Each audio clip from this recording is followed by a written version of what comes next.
8 साल मेरी उम्र थी जब मुझे बिजली का करंट लग गया था और एक हाथ मुझे गंवाना पड़ा था।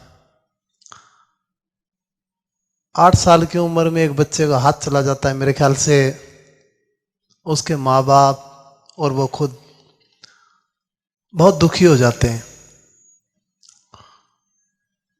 वैसे ही मैं भी 8 साल की उम्र में बहुत दुखी हो गया था।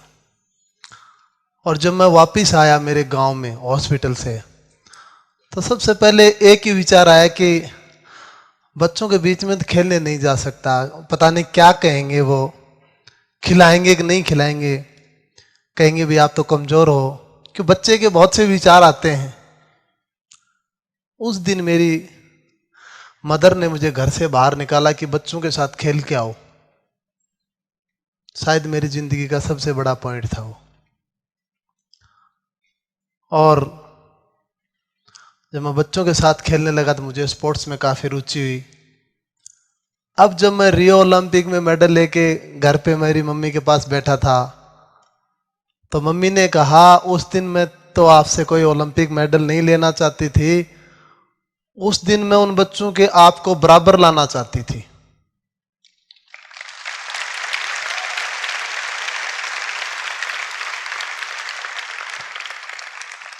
मैंने 10वीं कक्षा में गेम की शुरुआत की, जेवलिन थ्रो की,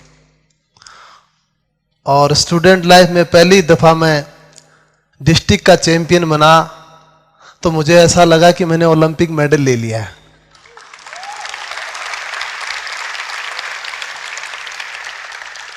क्योंकि उसमें दो बातें थी। एक तो ये मोहर लग गई थी कि मैं कमजोर नहीं हूं। मेरे लिए सबसे इंपॉर्टेंट बात वो थी कि मैं कमजोर नहीं हूं। उसके बाद 2002 में मैं भारतीय टीम में जगह बनाई। 2004 में एथेंस जो ओलंपिक पैरालंपिक्स हुए, पैरालंपिक्स में भारतीय टीम का फ्लैग बेरर भी था और मैं फर्स्ट इंडियन बना जो कि वर्ल्ड रिकॉर्ड के साथ मैंने गोल्ड मेडल लिया।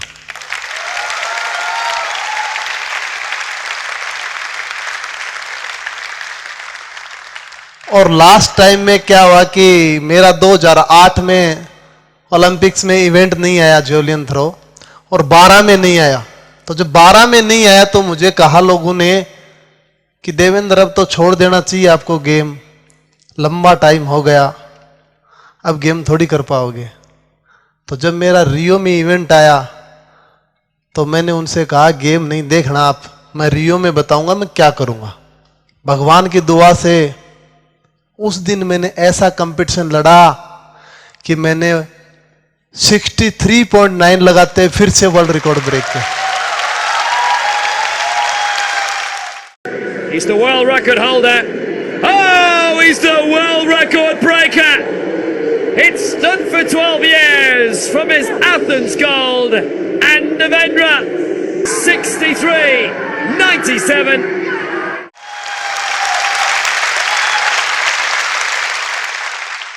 तो मैंने कहा कि आज 23 साल के देवेंद्र झाझड़िया पे 35 साल का देवेंद्र झाझड़िया भारी पड़ा है।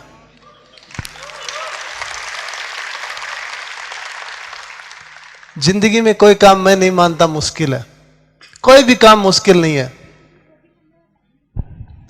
उसके पीछे आपकी मेहनत कितनी है, आपकी इच्छा शक्ति कितनी है। मैंने मेरी जिंदगी में ज्यादा कुछ नहीं सीखा, मैंने जेवलिन फेंकना सीखा और मैंने ये सोचा कि जेवलिन फेंकनी है मुझे। मैं ऐसा खिलाड़ी हूं, मैंने कभी मेरी जेवलिन, जय इंडिया कैंप में रहता हूं, मैंने स्टोर में नहीं छोड़ी कभी जेवलिन को, मैं मेरे रूम में रखता था। तो लोग मुझे कहते थे रूम में क्यों रखते हो, सभी स्टोर में रख के आते हैं। मैंने कहा मुझे 24 घंटे मेरा टारगेट दिखना चाहिए।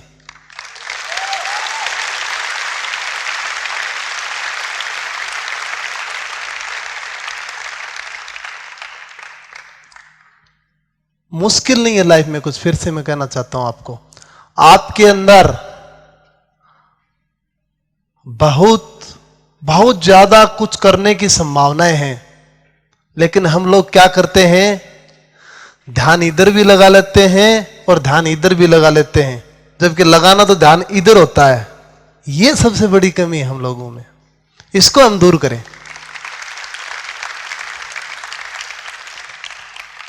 जिंदगी की सबसे बड़ी खुशी कब मिलती है, मुझसे कई बार पूछा गया।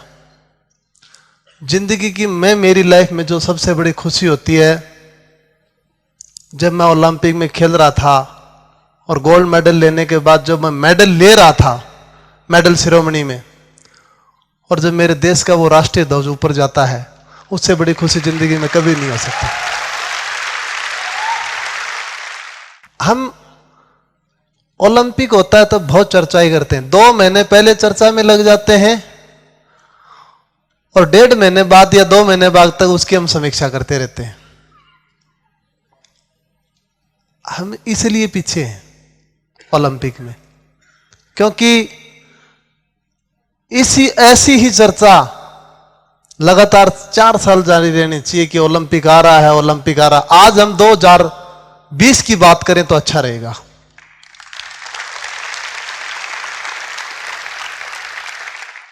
मैं सभी को धन्यवाद देता हूं कि आप लोगों ने मेरे लिए बहुत तालियां बजाई। मैं मानता हूं एक दिन इन्हीं में से कोई निकल करके इतनी ही तालियां बटोरे। इसी के साथ जय हिंद, धन्यवाद।